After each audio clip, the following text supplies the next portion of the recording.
Mr. Pepo, Discopioni, Maitiro ako baby, Maitiro ako ndiwaya, unodaro nerudo, unondibvisa pakuchema, ugondibvisa pakusuwa. Maitiro ako ndiwaya, unodaro nerudo, unondiunzira mufaro, ugondipa nyemwerero.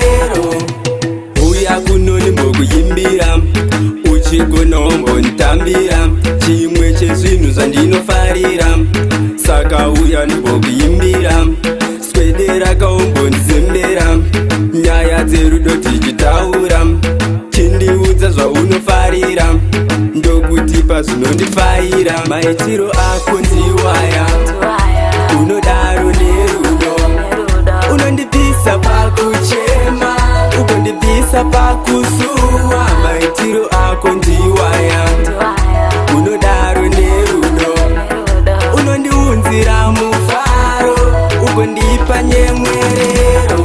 Ndinofara usipo, asi ndinonyanya uripo, hamubudike muno, ndinoreva murudo. Ndiwe waita ndiyimbe chimbo, ndiwe waita ndibude mumba, wati nditaure zvandinoda, bebini ndinokuda. Maitiro ako ndiwaya, unodaro nerudo, unondibvisa pakuchema, ugondibvisa pakusuwa. Maitiro ako ndiwaya, unodaro nerudo, unondiunzira mufaro, ugondipa nyemwerero.